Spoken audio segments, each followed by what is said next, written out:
ওমানের রাস্তাঘাট দেখেন, এটা হচ্ছে গ্রামের রাস্তা, কত নিরিবিলি। আর এই যে এটা এটা আমার সম্ভবত এটা অনেক বড় পাহাড়, দেখা যাচ্ছে না এদিকে ক্লিয়ার। এটা অনেক বড় পাহাড়, আর আমরা যে দিকে থাকি এলাকাটা আসলে পাহাড়ি।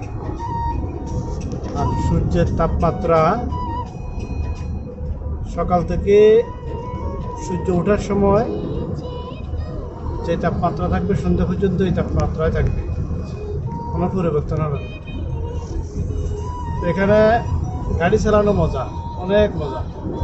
রাস্তাঘাট একদম ক্লিয়ার দেখেন। গ্রামের রাস্তা অবশ্য, শহরের রাস্তা আর একটু ভিড় থাকবে। আর এখন বোঝা গেছে তো মাস ভবিষ্যৎ আদালত চলতেছে সকালবেলা, বিশেষ করে মানে এরা কমে বাইরে, সকালে খুব একটা বাইর হয় না, যার কারণে রাস্তাঘাট একটু ফাঁকা। তবে মানুষ না থাকলেও উট আছে, রাস্তাঘাটে উট আছে। এরা এই উটগুলো বিপজ্জনক, কখন যে রাস্তার উপর চলিয়ে নিব আপনি কল্পনাও করতে পারবেন না। এই জন্য গাড়ি চালানোর সময় এখানে আপনাকে অনেক সতর্কতা অবলম্বন করতে হবে। সব দিক থেকে ওমানের পরিস্থিতি চলাফেরা অনেক শান্তি।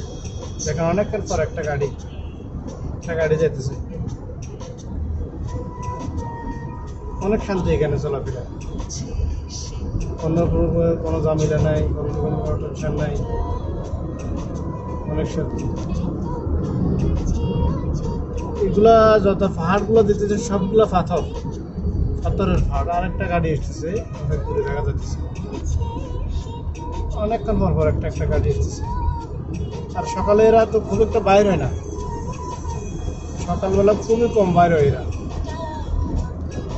আল্লাহ এদেরকে দিয়ে দিয়েছে, ধন দৌলত দিয়েছে। পাথরের ভিতর কত সম্পদ, অনেক সম্পদ, আল্লাহর রহমত। অথচ দেখেন আমাদের দেশে আমরা কত কিছু করি,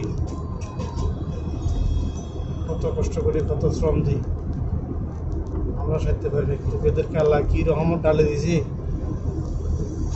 এরা খায় পিন্দি কুল করতে পারতেছে না, কোনো টেনশন নাই এদের।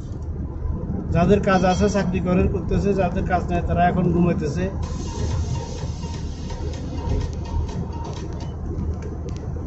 আল্লাহ তাআলা এদেরকে সুখ দিয়ে দিয়েছে।